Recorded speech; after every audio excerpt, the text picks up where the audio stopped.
Hi friends, இன்றைக்கி நாம் 2021 release ஆன தி பேசஞ்சர் அப்படிங்கிற ஒரு டிஃப்ரெண்ட்டான படத்தை தான் பார்க்க போகிறோம். அதாவது ஒரு ஊரில் புதுசாக ஒரு டிசீஸ் பரவுது. அந்த டிசீஸால் எல்லாருமே வேம்பயராக மாறுறாங்க. அப்படி அந்த ஊருக்கு என்னாச்சு அப்படிங்கிறது தான் இந்த படத்தோட ஆன்லைன் ஸ்டோரி. இப்போ வாங்க கதைக்குள்ளே போகலாம். படத்தோட ஸ்டார்டிங்கில் ஒரு காட்டுக்குள்ள ஒரு ரோட காட்டாங்க. அங்க 2 கப்பிள்ஸ் வழி தெரியாம உட்காந்துட்டு இருக்காங்க. அப்போ தூரத்துல ஒரு பொண்ணு நடந்து வர மாதிரி தெரியுது.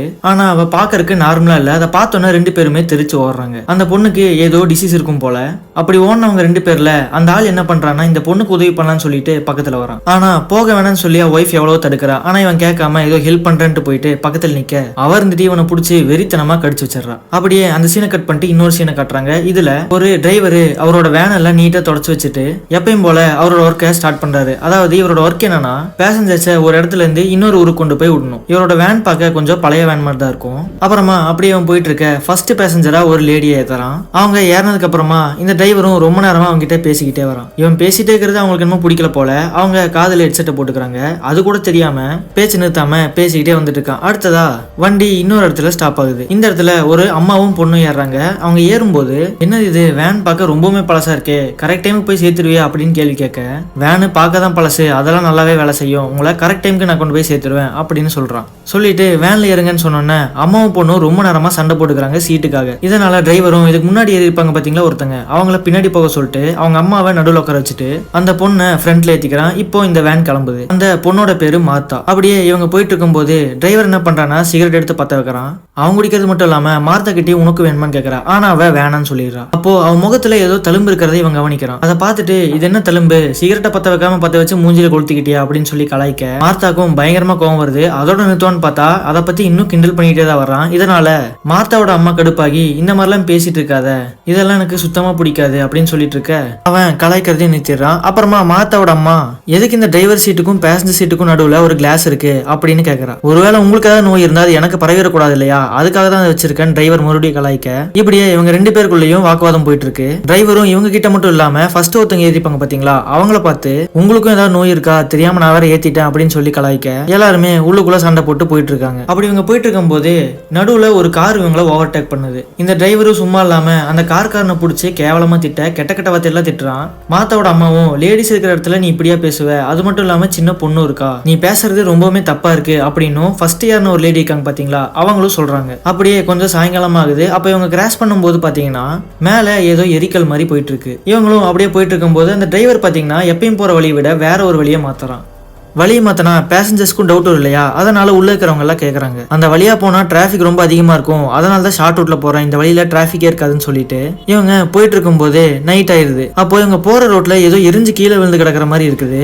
இதுக்கு முன்னாடி சீன்ல பார்த்தோம் பாத்தீங்களா மேல ஒரு எரிக்கல் போயிட்டு இருக்கிற மாதிரி, அந்த எரிக்கல் தான் இங்க வந்து விழுந்திருக்குது. டிரைவரும் அதை பார்த்துட்டு வண்டி நிறுத்த மார்த்தா அதுல அப்படி என்னதான் இருக்குன்னு சொல்லி பக்கத்துல போய் பாக்குறா. அங்க ஏதோ டிஃபரெண்டா ஒரு ஸ்பேஸ் ஷிப் மாதிரி விழுந்திருக்கு. அதுக்குள்ள இருந்து ஏதோ ஏலியன் மாதிரி விழுந்திருக்கு. பார்க்கவே கொல கொலன்னு இருக்கு. இவ சும்மா இல்லாம கையை வச்சு போகும்போது அந்த ஏலியனுக்குள்ள இருந்து ஏதோ ஒரு லிக்விட் மாதிரி இவ கையில வந்து எரிக்குது. அவங்க அம்மாவும் இதை பார்த்துட்டு மார்த்தாவை உள்ள கூட்டிட்டு போயிடுறா. வேனும் அங்க இருந்து கிளம்புது. இவங்க அப்படியே வேகமா போயிட்டு இருக்கும் போது அந்த ஃபர்ஸ்ட் ஏறிப்பாங்களா ஒரு லேடி, அவங்களுக்கு ஏதோ சொட்ட தெரியற மாதிரி இருக்கு. என்னன்னு பார்த்தா விக் தான் வச்சிருக்காங்க தலையில. இதை பார்த்த மார்த்தா அம்மா என்னாச்சு உங்களுக்கு அப்படின்னு கேட்க அவங்களுக்கு இதுக்கு முன்னாடி கேன்சர் இருந்ததாவும் அதனாலதான் தலையில இருக்கிற முடியெல்லாம் கொட்டி போய் விக் வச்சிருக்கிறதாவும் இவங்க அம்மாட்ட சொல்றாங்க. மார்த்தாவோட அம்மாவும் அவங்க ஹஸ்பண்டை பத்தி சொல்ல ஆரம்பிக்கிறாங்க. என்னன்னா அவன் ரொம்பவுமே ஒரு குடிக்காரன், குடிச்சிட்டு வந்து எங்களை ரொம்பவுமே டார்ச்சர் பண்ணுவான். அது மட்டும் இல்லாம ஒரு தடவை நாங்க கார்ல போயிட்டு இருக்கும் போது அவன் குடிச்சிட்டு தான் வந்திருந்தான். அவன் பண்ண தப்பால காரும் ஆக்சிடென்ட் ஆயிடுச்சு, அதுல அவனும் செத்துட்டான். அந்த ஆக்சிடென்ட்னாலதான் மார்த்தாவோட ஃபேஸ்லயும் இந்த மாதிரி தழும்பு இருக்கு அப்படின்னு அவங்க அம்மா சொல்றா. அப்புறமா மார்த்தாவை அவங்க அம்மா கூப்பிட மார்த்தா கண்டுக்கவே மாட்டேங்கிறா.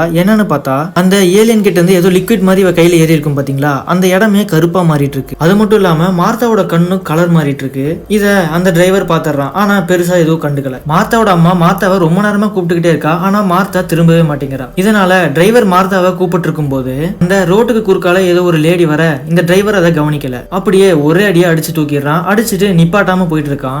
இதனால பின்னாடி உட்காந்து இருந்தவங்களும் நாம இப்படி விட்டுட்டு போக கூடாது, நம்ம அவளை காப்பாற்றணும் அப்படின்னு சொல்லி இவங்கிட்ட கம்பல் பண்றாங்க. வேற வழி இல்லாம இவனும் வேனை திருப்பிட்டு அங்க போறான். எல்லாருமே கீழே இறங்கி போய் அந்த லேடியை பாக்குறாங்க. அந்த லேடியோட ஃபேஸே பார்க்க ஒரு மாதிரி இருக்கு, சுருங்கி போன மாதிரி. டிரைவரும் இவங்க எல்லாருமே சொல்றதுனால வேற வழி இல்லாம அந்த லேடியை எடுத்து வேன்ல போட்டுட்டு எல்லாருமே அங்கிருந்து கிளம்புறாங்க. எப்பயும் போல இவங்க வண்டியில போயிட்டு இருக்கும் போது அந்த அடிபட்டு கிடந்தா பாத்தீங்களா அந்த லேடி, அவளுக்கு திடீர்னு சுயநினைவு வந்துருது. அப்போ அந்த கேன்சர் பேஷண்ட் இருக்காங்க பாத்தீங்களா ஒரு லேடி, அவங்க தான் அவளை போய் பாக்குறாங்க. இதுல என்ன ஆகுதுன்னா டக்குன்னு அவங்களை பிடிச்சி அந்த லேடி அட்டாக் பண்ண ஆரம்பிக்கிறா. என்னன்னு பார்த்தா அந்த லேடிக்குள்ள மான்ஸ்டர் மாதிரி ஏதோ பூந்துருக்கு. அதோட வாயிலிருந்து வெள்ளை கலர்ல ஜவ்வு மாதிரி ஏதோ வந்து விழுக கொஞ்சம் கொஞ்சமா அந்த கேன்சர் லேடி இருக்காங்க பாத்தீங்களா, அவங்களும் மான்ஸ்டரா மாற ஆரம்பிக்கிறாங்க. அவங்களோட கண்ணு கூட வெள்ளையா மாறிடுச்சு. இப்ப முழு மான்ஸ்டராவே மாறிட்டாங்க. இப்போ கடைசி அவங்க கூட இருக்கிறது மார்த்தாவோட அம்மா தான். அந்த லேடி மார்த்தாவோட அம்மாவையும் அட்டாக் பண்ண ஆரம்பிக்கிறாங்க. அவங்க மார்த்தாவை கூப்பிடலாம்னு சொல்லி எவ்வளவோ கத்தி கத்தி ட்ரை பண்றாங்க. ஆனா வேன்ல பாட்டு கேட்கறதால, அதுவும் சவுண்டா கேட்கறதால அவங்க ரெண்டு பேருக்கும் எதுவுமே கேட்கல. அப்புறமா அந்த லேடியை உள்ள வச்சிருப்பாங்க பாத்தீங்களா, அவளோட மூஞ்சி மேல கை வைக்க அவ தோல் தனியா பிஞ்சு வருது. அதை தூக்கி டிரைவர் சீட்டுக்கும் பேசஞ்சர் சீட்டுக்கும் நடுவில் இருக்கிற கண்ணாடியிலேயே தூக்கி வீசுறா மார்த்தாவோட அம்மா. அதை பார்த்தோன்னே ஷாக்ல ரெண்டு பேருக்கும் மூஞ்சியே மாறுது. உடனே வேனை நிப்பாட்டிட்டு மார்த்தாவோட அம்மாவை காப்பாத்துறதுக்காக ரெண்டு பேருமே போறாங்க. ரொம்ப நேரமா அவங்க அம்மாவை காப்பாத்துறதுக்கு போராடிட்டே இருக்காங்க. டிரைவரும் கிட்டாரை வச்சு வேகமா அந்த மான்ஸ்டரை அடிச்சுக்கிட்டே இருக்கான். கடைசியா எப்படியோ அவங்க அம்மாவை காப்பாத்தி மூணு பேருமே வெளியே வந்துடுறாங்க. அந்த மான்ஸ்டரும் இவங்களை விடுற மாதிரி தெரியல, அதுவும் வெளியே வருது. அப்போ டிரைவர் இருந்துட்டு நம்ம ஒன்னா இருக்கிறது சேஃப் இல்ல, ரெண்டு பேருமே தனித்தனியா போயிடலாம்னு சொல்லிட்டு டிரைவர் ஒரு பக்கம் போயிடுறான். மார்த்தாவோட அம்மாவும் ஒரு பக்கம் போயிடுறாங்க. அப்படி அவங்க ரெண்டு பேர் போயிட்டு இருக்கும்போது மார்த்தாவோட கையில அந்த ஏலியன் கிட்ட இருந்து ஏதோ லிக்விட் மாதிரி ஏறிச்சு பாத்தீங்களா, அதனால அவளோட கை ரொம்பவுமே வலிக்க ஆரம்பிக்குது. மார்த்தாவால வலி தாங்க முடியாம கத்த ஆரம்பிக்கிறா. இதனால அந்த மான்ஸ்டருக்கு காது கேட்டுருது. இதை பார்த்து நம்ம டிரைவரும் டக்குன்னு பக்கத்துல இருக்கிற ஒரு மரத்து மேல ஏறி உட்காந்துக்கிறான். அப்புறமா மார்த்தாவோட அம்மா வந்துட்டு நீ இங்க இருந்து கிளம்பிடு, நான் அந்த மான்ஸ்டரை பாத்துக்கிறேன்னு சொல்லி மார்த்தாவை அனுப்பி விடுறா. ஆனா மார்த்தா போக மனசே இல்லாம அழுதுகிட்டே போறான். கடைசி ஒரு இடத்துல அந்த டிரைவரும் மார்த்தாவும் மீட் பண்ணிக்கிறாங்க. உடனே மார்த்தாவை கூப்பிட்டுட்டு அவன் வேனுக்கு போறான். வேன்ல ஏறி இவங்க ரெண்டு பேருமே கிளம்பும் போது ஒரு அலறல் சத்தம் கேக்குது. என்னன்னு பார்த்தா அந்த மான்ஸ்டர் அவங்க அம்மாவையும் அட்டாக் பண்ணிருச்சு. அவங்க அம்மாவும் மான்ஸ்டரா மாறிட்டாங்க. இவங்க வேன்ல வந்துட்டு இருக்கும் போது ஃபியூயல் ரொம்பவுமே லோவா இருக்கிற மாதிரி காட்டுது. பங்குக்கும் ஒரு 15 கிலோமீட்டர் காட்டுது. அப்படியே போக போக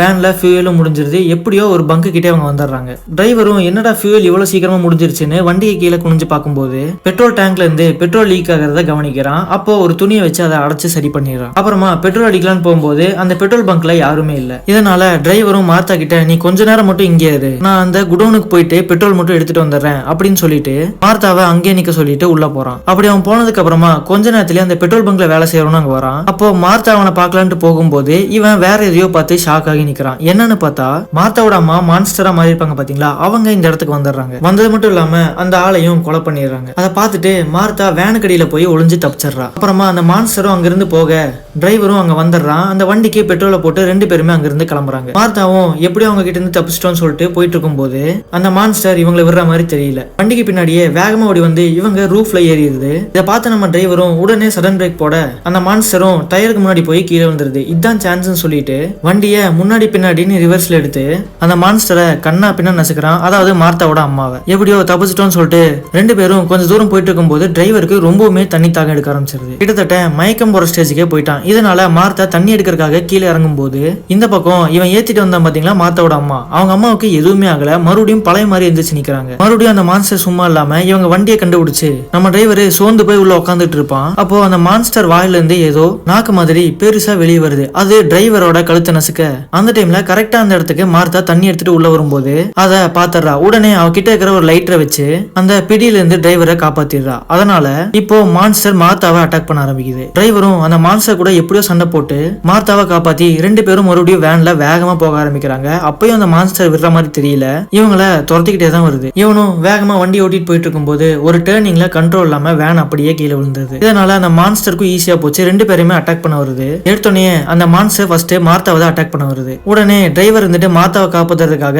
அந்த சின்ன பொண்ணை விட்டுரு, முடிஞ்சா என்கிட்ட வந்து சண்டை போடு அப்படின்னு சொல்லி திசை திருப்ப அந்த மான்ஸ்டர் இவனை பிடிச்சிருது. அவள்தான் மான்ஸ்டர் இவனை கொன்றுன்னு பார்த்தா திடீர்னு நம்ம மார்த்தா ஏலியனா மாதிரி அவ கையில இருந்து ஏதோ பவர் வந்து அந்த மான்ஸ்டரை கொண்டுறா. அதாவது மார்த்தா கொஞ்சம் கொஞ்சமா ஏலியனா மாறிட்டு இருக்கா. அப்புறமா ரெண்டு பேரும் அங்க இருந்து தப்பிச்சு பக்கத்துல ஒரு பாருக்கு போறாங்க. நம்ம டிரைவர் இருந்துட்டு குடிக்கிறதுக்காக உட்காடுறான். மார்த்தா ரெஸ்ட் ரூம் போயிருக்கா. அப்ப அவ ரெஸ்ட் ரூம்ல உட்காந்துட்டு இருக்கும் போது மேல இருந்து ஏதோ பசை மாதிரி அவ கையில வந்து விழுகுது. அப்போதான் இவங்களுக்கு புரியுது இங்க இருக்கிறவங்க எல்லாரையுமே மான்ஸ்டர் அட்டாக் பண்ணிருக்கு அப்படின்னு சொல்லி. அப்போ வெளியே காட்டுறாங்க. என்னன்னு பார்த்தா டிரைவரை சுத்தி 4-5 மான்ஸ்டர் என்ன பண்ணுதுன்னா ரவுண்டு கட்டிடுது. உள்ள இருந்து வந்த மார்த்தாவும் மான்ஸ்டரா மாறிட்டா. அவ டிரைவரை பாத்துக்கிட்டே இருக்கா. அதாவது என்ன சொல்ல வராங்கன்னா வேற வழியே இல்ல, இவனும் மான்ஸ்டரா தான் மாறி ஆகணும், அப்படி இல்லைன்னா சாகணும். இத டிரைவர் ஏத்துக்கிறான். கடைசியா ஒரே ஒரு ரவுண்டு மட்டும் அடிச்சுக்கிறேன் அப்படின்னு சொல்லிட்டு சேஸ் சொல்றான். அப்படியே இந்த படமும் முடியுது. நீங்க இந்த டிரைவரோட இடத்துல இருந்து இருந்தா என்ன பண்ணிருப்பீங்க அப்படிங்கறதையும் இந்த படம் எப்படி இருந்துச்சு அப்படிங்கறதையும் மறக்காம கமெண்ட் பண்ணுங்க. இந்த வீடியோ பிடிச்சிருந்தா உங்க ஃப்ரெண்ட்ஸ்க்கும் ஷேர் பண்ணுங்க. தேங்க்யூ.